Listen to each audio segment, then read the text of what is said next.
Good afternoon, everyone. I wanted to come to you to just discuss your journal, number 4, task for module 4. So I wanted to discuss with you journal number 4 and some of the different questions that are there. I know I went over this a bit earlier in my last post, and I sent you out by email a tracking chart so that your students would be able to use that. But I did want to go over the essential questions that you need to consider for this journal that is due on the 28th. So please be cognizant of the dates, the due dates that are happening. The 31st of March, which is about 7 days away, is your PPAT task 4 due, final, hard deadline. Please get it in on time, especially if you've been late before. Plan to work extra late, whatever you have to do. Your PPAT task 4 is due the 31st of March. Okay, and your journal is due 2 days before that, on the 28th. I'd really like to see some of you getting those things in on the day. So that we can go over it, so I can send you some feedback before you post your PPAT task, okay? So some things that I want to go over in the essential questions to consider, and as I said before, I went over this one and the last one, but there are just some things that I wanted to touch on again. Student baseline knowledge, how to use prior year assessments or using prior year assessments. So establishing a baseline. What's good about this is that sometimes if you are data savvy, the baselines have already been created for you based upon students' prior year assessments. So if your school does a diagnostic test. Eighth graders, your class starts now. If your school does a diagnostic test, or if they do, and clearly they have the state standard test, you can use that data to assist you in creating a baseline for where you want to be if you're teaching a core subject and that subject is tested through a diagnostic or through a state standardized test. Now, if you're not in a core subject, if you're in an elective, then you are going to have to establish you're going to have to establish your own baseline, create your own baseline assessment, so that you can find that data and be able to use that data to grow your students' learning or affect change and gains for those students. Okay. Your baseline data is all about understanding the different trends that you're attempting to look for. So when you're looking at creating a baseline for your students, seeing where they are at the minimum, where they're starting, what information, what knowledge they have, you need to make sure that you are thinking about the trends that you are looking for. Whether they're able to, if you're in art, whether they're able to draw a curve. I know nothing about art. Whether they're able to draw the face of a cat. Whatever the baseline is, you have to be able to set those trends or be able to name the trends that you're looking for initially in order to create that baseline, or to be able to create that baseline assessment, so that it can assess that specific trend data that you're looking for. Okay, prior knowledge. Let's see. Hold on one second. How did the students' prior knowledge and skills influence your instructional planning? This is a great question and something that you should touch on in your PPAT task. Okay. So their prior knowledge, how is it affecting the activities that you set up? Please speak toward that in your PPAT. How is their prior knowledge affecting your grouping? Because you can't group always two students that have no prior knowledge, you can't group them together because they're not their assignment, the task that you're attempting to have them do, it's not going to take off. So prior knowledge affects your grouping as well. How does it do that? How does your prior knowledge affect your classroom management, the environment? Okay, when a student doesn't know something, they might be more prone to cut up in the classroom. So how does it affect that? And also, how does your prior knowledge affect your lesson planning? Whether you are having to review more, reteach more, or whether you're able to just move forward because everyone knew, they were able to take that prior knowledge and add it into what you're learning in the moment. So you were able to move on quickly. So those points you want to touch when it comes to prior knowledge. How does it affect activities that you're setting up, grouping that you set up, class management, and lesson planning?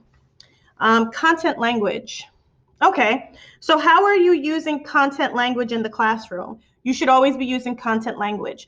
The more that your students are aware of in regard to content language, the better they're going to do at understanding certain goals you're setting for them. I find with my students, when they know exactly what I'm talking about as far as content language, as far as standards, my students understand every standard. They understand what the call numbers are. They understand what the call letters are. They know what that 1.2 is central idea. They know that 2.5 is text structure. Why? Because if they know what these goals and standards mean, when they see it on their FSA or their assessment, they're going to understand what information is being asked of them. So in their brain, where it's compartmentalized, they're pulling from that part. They understand exactly how to answer that question, what information to look for in their brain, and they're able to get back to that question and do better with it. So content language in your classroom is extremely important. Please expose them to that, and please be able to show how you are exposing them to that deliberately. Feedback. Is your feedback digital? So are you providing digital feedback through some type of technology? Have you gone online and researched and found how specific teachers are providing feedback digitally so to make it easier for themselves and easier for students to see that feedback? Are you providing verbal feedback? That's something that I would, if it's immediate and you want to give that praise or a redirection, absolutely. But verbal feedback, there needs to be something that you can call back to and be able to put a finger on, so that if someone says, well, let's see some of the feedback you provided, you want to be able to always pull that information up. It's documented so that they can see that this explicit instruction and assistance was provided to the student, so that the student can use it and learn from it and move forward with it. And written feedback. So what I used to do when I did teach language arts, I made these small little cutouts, right? And on that cutout, it was a rubric. And based upon what the expectations my students needed to hit on specific assignments, I had that on the rubric on this small little cutout sheet, and I would staple that sheet to their assignment when we were using paper and pencil, and I would check off what they did do from what they didn't do on that rubric and hand it back to them. So the students, anytime something was graded, they knew that that small rubric sheet was going to come back with their work. They knew to look at it. That was the feedback. And if they had any problem with it, they could write on that little sheet and put it back in the bin, so that I could, look at that again. And then I would have a discussion with them or regrade it, and we could move on. But creating those little systems for yourself, systems of feedback, is extremely important. Class management strategies. What are your class management strategies? It's not enough to say that you have these things. You have to deliberately show what you do have, why you do have it, how it is working for you, how it is not working for you, and how you're going to move forward if it is not working for you. You have to show the deliberate plan and how it serves your classroom. And if it's not serving your classroom, what you've changed over to and how that is serving your classroom. How does your classroom management affect the culture, whether it's the learning culture or the social responsibility culture in your classroom, which will then in turn affect the learning culture? So please be detailed in your classroom management strategies. Okay. Monitoring learning progress. So as far as tracking charts, the best way to monitor learning progress. Okay, so I sent those out to you, the tracking charts, through email. If you open the email, it's there. You can look at it, you can use it, it's a document, and let me know if you need any help with that. And then the data. What is your data revealing? So after you've done this baseline, and after you've retested again, and you have your ongoing assessment that measures certain standards and certain learning goals that you are or essential questions that you are providing to the students weekly or bi-weekly, however you're doing it, what is the week-to-week or bi-weekly data saying based upon the baseline data? Where is the growth? How is the growth being determined? How are you using what you're seeing from baseline to weekly or biweekly assessment? How are you using that data to inform your instruction from week to week?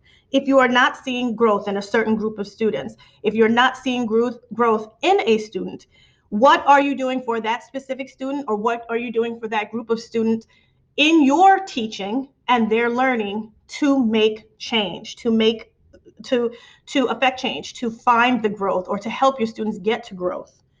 Are you changing your learning? Are you changing your lesson plans? Are you changing your grouping? Are you going to create grouping? Are you going to require that the assignment be completed in 2 different ways? So those students who were not able to follow through in a written assignment, they can give a verbal response and show what they know. How are you creating change in your teaching and learning based upon the data? It has to be detailed. You have to sound like you know exactly what you're doing, and it always has to show that there is a plan.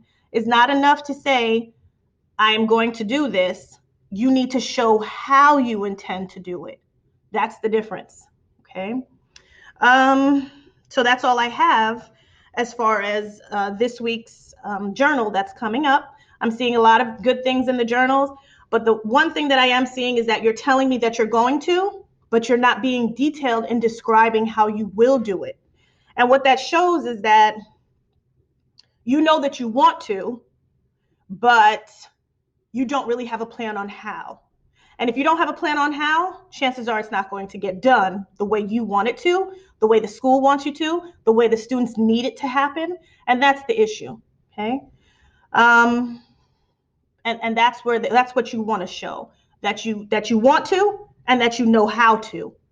Okay. So I want you to be able to display that you know how to get these things done, and that you can show how you intend for it to affect change in these students' ability to show achievement, okay, or find success in the classroom. All right, well, I'm signing off.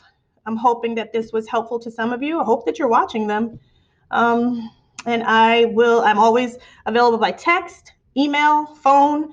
I'm not going to post any of those the meeting that we had on Sunday, because I was quite sick, and because it was very informal and it was really one-on-one for the most part with the students who did show up. But if you'd like a one-to-one, I am always available. Please get back to me. Email, call, text, smoke signals, and I will absolutely be available to you. All right, I'm wishing you well, and I will speak with you soon.